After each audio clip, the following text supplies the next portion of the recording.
feeding time.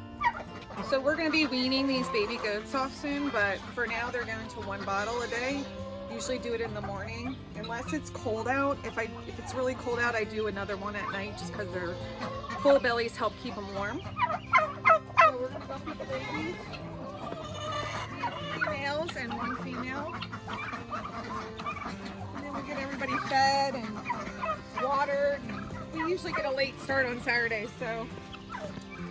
We were supposed to do this yesterday, but got busy. I started the video yesterday. We got lots of cleaning up to do today. We've got all of our hungry birds. You gonna do one? Yes. Gotta keep the birds. All right, so this is JJ, Eugene, and Billy. I got Billy here. Now, when they suckle on their bottle, it's like they act like they're starving, but they have been weaning from the bottle for weeks now. Yeah. And so they eat grain and alfalfa, so they're not starving. They just like the milk. Billy is flipping it all over. We still feed them their mommy's milk, so we milk the mommies and then we put it in the fridge and warm up the bottles, and they're spoiled goats. They're super spoiled goats. But, they get their bottle in the morning, they make them happy. Then we'll let them out and play for a little bit, especially the boys, because their pen is smaller than the girls. The girls have a huge enclosure, but I had to separate them because these little boys can actually get the girls pregnant. So until we're ready to breed them. So here's little Miss Sophie hanging with the girls. Over here, girl. Over here. There you go. Caramel, how you doing, girl? No, that's not you. Well, it is you. It's your milk. But that is not your daughter. That's Sister B's daughter. But you can't have the milk. That's only for her. Hey there, Brewster the rooster.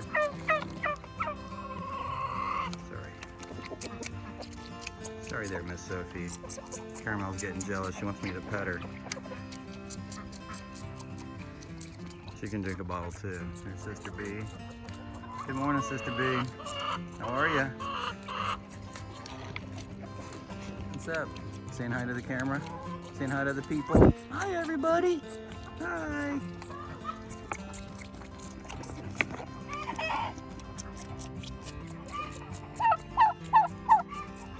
What are you saying, Turkey? Turkey looky?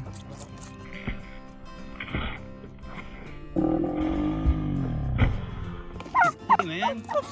Turkey just the turkey just pecked the bottle out of my hand. He pecked my pinky. That was funny. Silly turkey. The turkey's pecking at me, Mama. The turkey pecked at my pinky while I was feeding Sophie. Now that we have all of these out where the birds aren't sitting on them, I want to get them all cleaned out.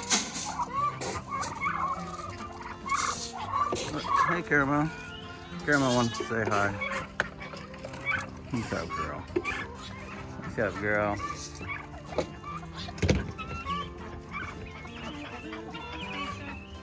Come on. What are you doing? Yeah. What are you doing, Sister B? What are you doing, girl? Oh. Okay, so their feeder is full. You gotta pretty much keep goats fed all the time. They need basically fresh alfalfa hay 24/7 because the way the metabolisms work. This is my baby. This is my baby Sophie. Sophie, say hi to mommy. Sophie, hi baby. You want your food? Say, Mama, I'm busy. So we keep this food. What's nice about this feeder is it falls to this area and then I don't lose as much on the ground because alfalfa is not cheap. And then we put this wood on the top because of the rain in Florida is kind of sporadic. It's here, it's not here, it's here, it's not here. And once the alfalfa gets wet, it starts to mold and then they eat it and they can get really sick. So we try to keep it covered. I'm working on a new feed system for my little baby billy goats because it seems like they get more on the ground than they get in their mouths. So this is our goat enclosure. So we are actually in the process of drawing up barn for back here, not barn, but stalls. The stalls will go from one end to the other end. We were gonna do our barn build first, but with hurricane season in Florida coming up, we had a lot of trouble with our animals getting stuck in inclement weather last year. And so the priority now is getting the stalls built so that when the weather turns really bad, we don't have to worry about our animals being dry and safe. All right, you guys ready? You ready for some breakfast? I think I'm gonna have to clean out your slop because it was rainy yesterday. So this is Betsy, she's pregnant. And this is my little friendly Kevin Bacon, huh? Say, I just need you to scratch my head. Can you scratch my head, Mama? I like it when you scratch my head and my butt. These are our meat pigs, and they're super friendly because we raise them from babies. Right? Say, we raise them from babies. Yeah. Betsy's pregnant, so she's very food motivated. She's like, I don't need your lovin'. So we keep all our feed out here for the pigs. We have the hog feed, which is this. And then we have cracked corn, and then we have an all stock. So we give them a combination of those three. And then over here is my compost pile. I cleaned out all the enclosures yesterday, and that is just wonderful compost for our new raised beds that we're doing. So Dan has been working on all these. They're not done. This whole area back here is going to be all raised beds. And then right next to the meat pigs, we're going to have an additional barn for storage. So these are all our raised beds. I believe they are 16 by 8 or 8 by 16. So we did some of the bigger ones like this, which will run all the way down. And then these long, thinner ones will circle around the big beds. So what I do is when I clean out all the animal enclosures, I have a compost pile, and then the compost pile goes into here. You can see here where the compost is breaking down. I keep it wet. It continues to break down, and it basically is the best fertilizer for growing vegetables that you can possibly have. And we're really fortunate because you can see here, I put big piles of the bedding out here, and then my chickens spread that bedding. So it breaks down with the poop and the hay and the pine shavings, and it basically keeps a regular supply of compost for me. So I have to go through and now water everybody. Now that everybody has food, I gotta feed the piggies, and I'll be back with you guys. This is Charlotte. She's our rescue pig. My aunt who works out at Corbett found her wandering around, which is fine. Corbett is a wildlife area, but if you take a domesticated pig, which she obviously was, and you put it into the wild, its survival rate is not great. So she found her, she brought her to us, and now she's part of our little farm. And she's so happy. She's happy, but I do think that our mini pig, or our smaller pig, I think that they did have some intimate interaction because Charlotte's gotten awfully big. She's so sweet. Say, Mommy, can you scratch my back? And she follows me around. She's a happy, happy pig. Are you happy? Are you happy? You want some scratches? They love to be scratched like right underneath their jowls. You love it, huh? You love it. I love my mama. And then we have Pity, which is somewhere. I don't know where Pity is. We got so much rain yesterday. Oh, there's Pity. So Pity's back here. He likes to lounge in the pines back there. You can see him back there. I don't know if you can see him, but it's like a big pink. He's just living his best life, man. Living his best life. So that's that. So I get everybody fed first. So I go through, I feed the chickens and the turkeys. I give alfalfa to the goats. They don't get grain until later when they're milking. I feed the pigs. I empty everybody's water out, and then I can go back through and give everybody water at one time. So it took me a little while to come up with a system. But once you get a system in place, the chores take less time. And, you know, I run a full-time business. I don't just farm.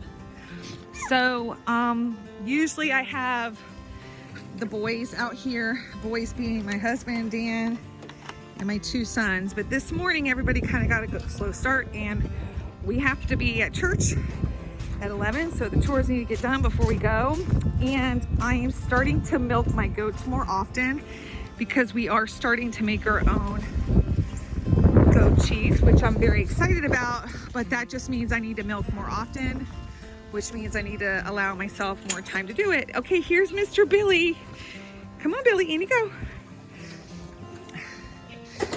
Okay, all right. Say hi, Billy. Yeah, Mommy got you some alfalfa. Okay, so let's put your alfalfa down. They don't like it when their grains are on, when their food is on the ground, so I actually have to lift it up with the bowl. So this is Billy. He's my sweetie, sweet. He was roughhousing with his brothers, and he had a little bit of a horn that was coming through. We did dehorn them, but his came through a little bit. Well, they like to headbutt, and they were headbutting because that's what they do. They're baby goats. And he literally knocked his horn almost clear off his head. Well, it's obviously tied to blood vessels and stuff. So on a Friday night at 5:30, I ended up at my large vet's place, and they had to remove his horn, and they had to pack it and get it all cleaned up and give him some antibiotics. But I'm trying to keep him separate, which you can see the boys are not happy. They're over there just complaining. That's them. They're the little bat. Anyway, so I had to keep him separate because 2 things. I was afraid that they would continue to headbutt him, and I really want that healed a lot before they start playing like that again. And the second is, they're not going to know what's on his head, so they're going to want to bite that bandage off because that's what goats do. They literally eat anything. But I'm really, really happy because on Friday, he was loopy because they gave him a tranquilizer. So yesterday, he cried most of the day, which when you love your animals, it's really hard to hear them cry. And he literally stood on this bin like all day. And then he had some loose bowels, which kind of freaked me out a little bit. So we're going to back off the grains today, not give him any grains, because sometimes if they eat too many grains, it'll give them loose bowels. And then we're going to give him all alfalfa and let his system kind of get back into a regular rhythm since the trauma. And we're hoping that'll help. But see, yesterday he wasn't eating his alfalfa. And you can see now he is. And that makes me really happy, because the first sign of your animals getting back to normal is when they start eating and drinking again. When your animals stop eating and drinking, there's something wrong. And usually with loose bowels with goats, it's a sign that they either had too much grain or that they have parasites. So we do treat for parasites. We start treating for parasites at about 4 weeks. It's just a medicine you give them, but you have to give it to them every 3 weeks for a substantial amount of time. We just keep them on the regimen because probably, at least for the first year, it's very expensive. It's like $100 for like that much of it.